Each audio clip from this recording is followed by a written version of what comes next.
If you haven't heard of Second Hour Watches, they are a young brand hailing from Australia, a husband and wife team that was formed in 2019. This is my first review of one of their watches, and this is one of their latest, the Sattelberg MK2. Now, I don't know what their first model was, I couldn't seem to find that on Google, but I know that their most popular model is the Gin Clear Diver. This Saddleberg, though, this is a field watch of sorts, and as their marketing copy states, it was painstakingly built to honor those who served and endured the Saddleberg campaign of New Guinea during World War II. This MK2 version is 40 millimeters. It comes with all the goodies you would expect these days, such as a sapphire crystal, an automatic Miyota 9015, a hard coating treatment to the case and bracelet, a micro adjust clasp, and it comes in 3 colors: blue, black, or copper.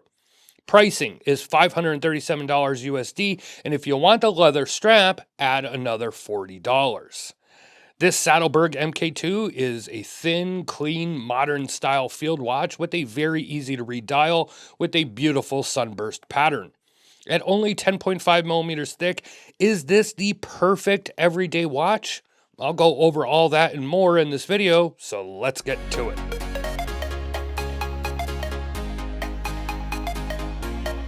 Now, when a model name has an MK2 designation, that means there was a first version.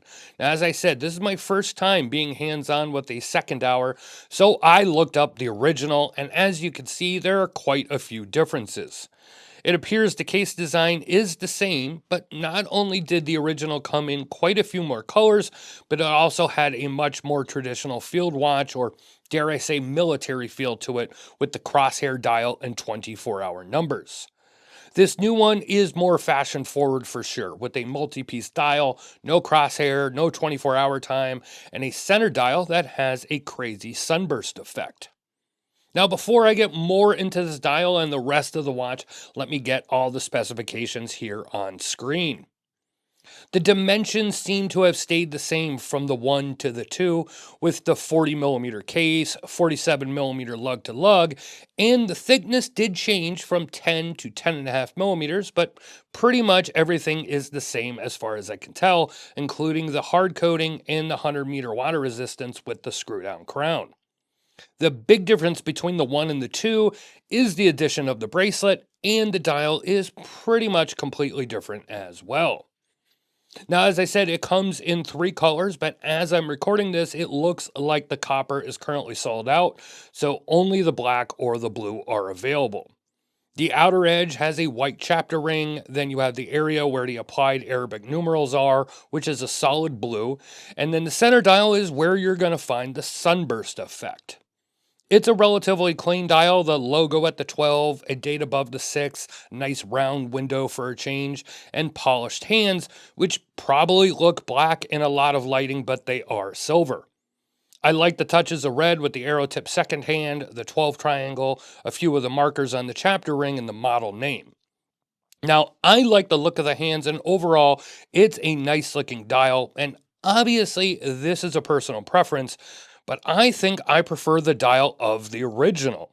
Now, I think most would agree this MK2 has the nicer dial, if you will. It's more elaborate, it catches the light more, and overall a more expensive looking dial, but for me, I think I prefer the military style dial of the original. The case is thin, a legit 10.5 millimeters, including the crystal, and that's because that crystal is a flat sapphire, nothing domed here, adding to the overall thickness. Now, of course, that thin case will allow this watch to fit under a lot of shirt cuffs or coat sleeves. The entire case and bracelet is a mix of brushed and polished finishes, as you can see, and this is reflected nicely on the case sides.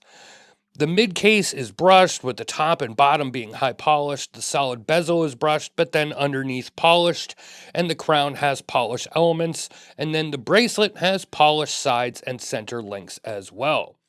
Now, it's probably a bit more polished than I would care for, but again, that's subjective. I just prefer more brushing than polishing, but overall, I think it's very well done here. Speaking of that crown, it's a nice size crown for this 40 millimeter case, really easy to grip and hold and set the time. It's a screw down crown, as this watch is 100 meters water resistant, and I can't say how much I appreciate that it has a screw down crown. Too many brands do field watches with either 50 meters water resistance, or they might have 100, but they don't have the screw down crown.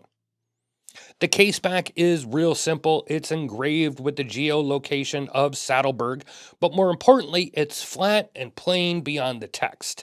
Something like you would have seen on a World War II watch. The MK2 comes with a bracelet, something that was missing from the original, and it's a beautiful 7-link bracelet with the links alternating polished and brushed. It looks classy, and the lug ends fit up nice against the case, and that bracelet and clasp have the hard coating as well.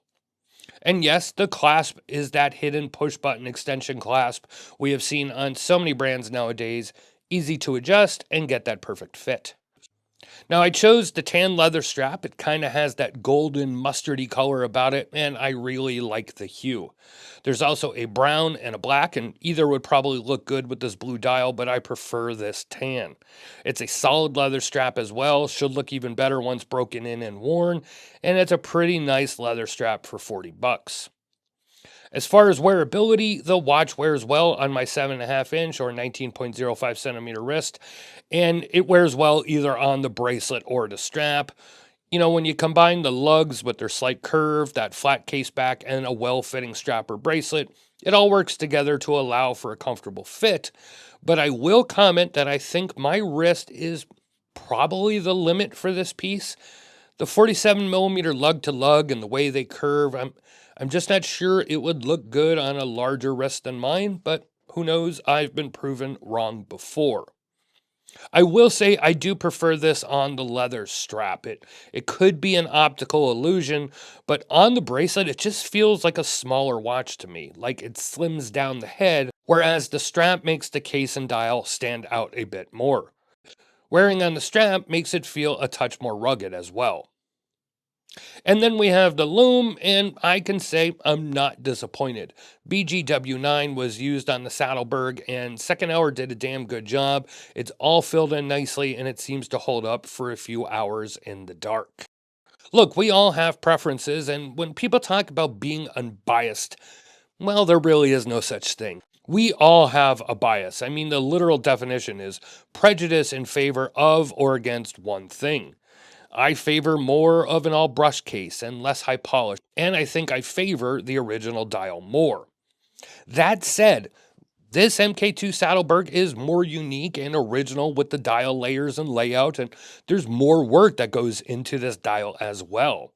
It seems to me the first one was more about honoring the battle and creating a traditional style field watch, and this one is taking that field watch case but making it a bit more of an all-around watch. But it's much more versatile, and I think that was their intention with the MK2. Let me know what you think of this Sattelberg field watch and drop a line down below if you want to see me get hands-on with that gin clear diver. A written review is available and a link to the Second Hour website, both linked in the description. Thank you all for watching, and I will see you next time.